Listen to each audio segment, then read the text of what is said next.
Bienvenue à tous vous qui écoutez l'émission Kangoka. Mon nom est Chris Ndikumana. Aujourd'hui, nous sommes jeudi. Je vais continuer avec le sujet de jeudi passé. Pour ceux qui étaient avec moi jeudi passé, nous avons vu que Dieu a établi des principes. Tout ce que nous sémons, nous récoltons dans son monde au temps convenable. Nous avons lu au verset 7 dans Galates chapitre 6 qui dit « Ne vous y trompez pas, on ne se moque pas de Dieu, c'est qu'un homme aura semé, il le moissonnera aussi. » Dans ce même chapitre, au verset 9, il est dit « Ne nous lassons pas de faire le bien, car nous moissonnerons au temps convenable si nous ne nous relâchons pas. » Ne te décourage pas, persévère, tu verras la récolte de ce que tu as semé au temps convenable. Je vous ai expliqué que le temps convenable est le temps de Dieu. Il est important qu'on comprenne que tout ce qu'on a fait, on finit par le récolter. Tout ce que tu fais, même les paroles que tu prononces, c'est une semence que tu sèmes. Si tu vois une personne qui a un problème et que tu lui tournes le dos, si tu ne fais que considérer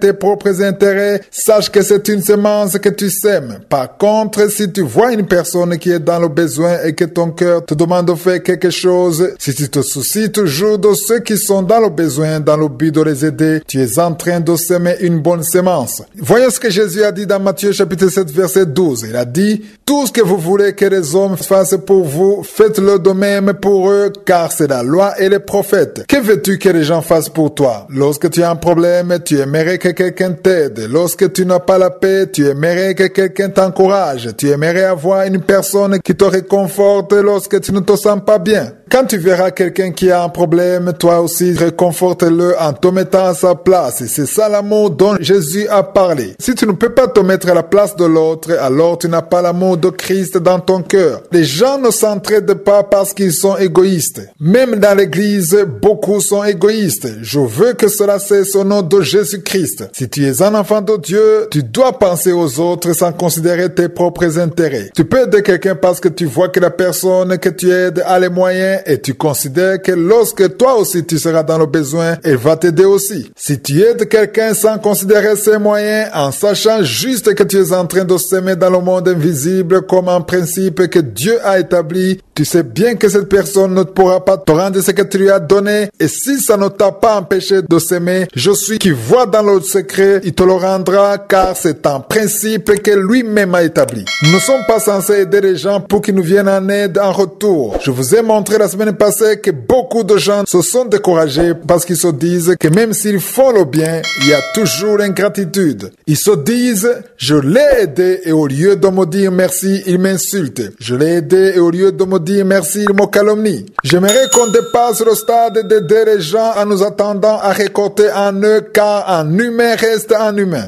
Quand tu fais le bien, n'attends pas de récolter dans cette même personne, mais dis-toi que tu sèmes dans cette personne parce qu'il est un enfant de Dieu, parce qu'il est créé à l'image de Dieu, parce que c'est un principe que Dieu a établi, parce que tu veux manifester l'amour de Christ, car si Jésus était à ta place, il aurait fait quelque chose pour lui. Lorsque nous lisons la parole de Dieu, nous voyons que Jésus était un homme plein de compassion. Tout ce qu'il a fait, il l'a fait par amour. Si nous sommes enfants de Dieu, nous devons manifester l'amour de Dieu et nous devons aussi savoir que dans tout ce que nous faisons, il faut le faire en secret, comme le dit la parole de Dieu dans Matthieu 6, verset 3 à 4. Il est écrit, « Mais quand tu fais l'aumône, que ta main gauche ne sache pas ce que fait ta droite, afin que ton aumône se fasse en secret, et ton Père qui voit dans le secret te le rendra. » Tout ce que nous faisons, que ce soit soutenir l'œuvre de Dieu, aider les pauvres, les veuves, les orphelins, tout ce que nous faisons, nous devons le faire en secret, car Dieu aime ceux qui agissent en secret. Ne cherchons pas à publier ce qu'on fait, mais manifestons l'amour de Christ en s'aimant le bien, en prononçant des paroles de vie, les paroles qui donnent la vie, en aidant les autres, en servant les autres et en faisant pour eux ce qu'on aimerait qu'ils fassent pour nous.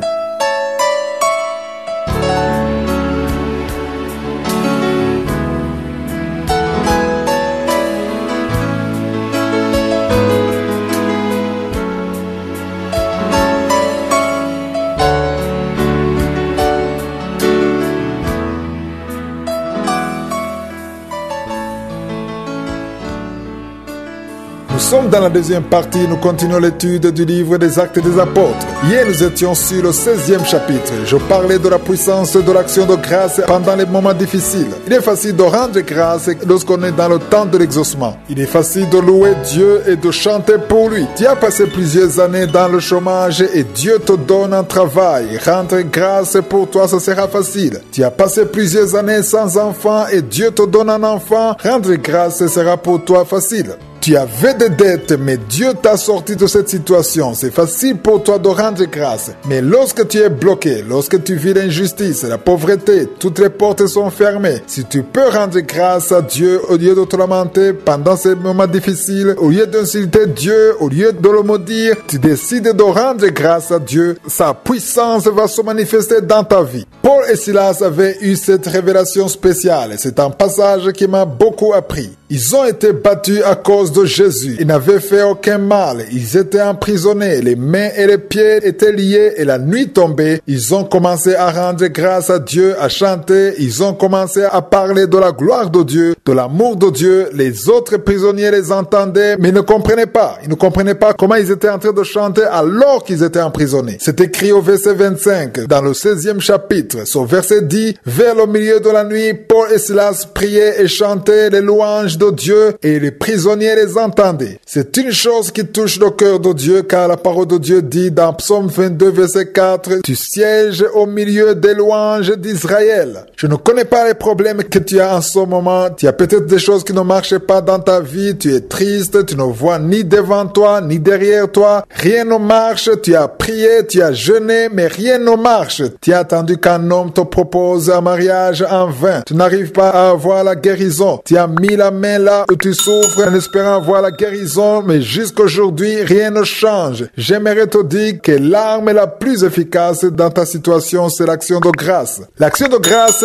vient de ton cœur, elle sort par ta bouche et elle manifeste la puissance de Dieu dans ta vie. Au même moment où tu ne vois rien, au moment où tu ne comprends rien, dis à Dieu qu'il est Dieu, un Dieu capable de faire ce qui est impossible aux hommes. Je vous demande de faire cela car ça m'a sauvé la vie plus d'une fois. C'est une chose qui a ouvert les portes devant moi. J'ai pu sortir d'une situation que je croyais perdue d'avance. Chaque fois que je me levais en disant à Dieu qu'il est capable, alors que je ne savais même pas comment j'allais payer mon loyer, alors que je ne savais pas comment j'allais manger, je disais à Dieu qu'il est toujours Dieu, peu importe la situation. C'est une chose qui touche le cœur de Dieu et Dieu voit que ta relation avec lui ne se limite pas à ce qu'il te donne et surtout il voit que tu as compris sa grandeur. La grandeur de Dieu, la puissance de Dieu ne se manifeste pas uniquement dans les miracles ou dans l'exaucement de la prière. Une personne réveillée voit la gloire de Dieu même quand elle ne sait pas comment elle va s'en sortir, même quand tout est obscur. Une personne réveillée, elle bénit Dieu en tout temps et Dieu est le même hier, aujourd'hui et éternellement. Même quand tu ne sens pas dans ton cœur l'envie de parler de la grandeur de Dieu, de louer Dieu, dis-le quand même sans hypocrisie. Dis-le parce que tu le crois, car Dieu est capable de ressusciter même ce qui est déjà mort. Nous avons vu dans Jean chapitre 11 comment Jésus a ressuscité Lazare. Il était déjà mort, il sentait déjà, mais il est revenu à la vie car ce qui est impossible aux hommes est possible à Dieu. Il n'y a aucune situation qui est impossible à Dieu. Si tu es dans une situation difficile, si tu as des problèmes, si tu es endetté, si tu es célibataire et que tu n'arrives pas à trouver un mari ou une femme, si tu n'arrives pas à avoir un enfant, si tu n'arrives pas à obtenir la guérison, on t'a dit que ta maladie est incurable et on t'a même donné le nombre de jours qui te restent à vivre. Tu ne vois pas ton avenir, tu n'as pas de travail, tout est fermé, tu es dans les pleurs. Je te demande de changer de stratégie. Transforme tes pleurs en action de grâce. Dis à Dieu que tu lui rends grâce parce que tu l'as rencontré. Peu importe comment se présente ta situation, même à la dernière minute, il est Dieu et il peut ouvrir pour toi une porte qui était fermée. Parle à Dieu, parle de sa grandeur. Chaque fois que tu rends grâce à Dieu dans les moments difficiles, il y a une puissance de Dieu qui n'est pas visible et qui agit dans le monde spirituel parce que tu as manifesté que tu as la foi à sa puissance.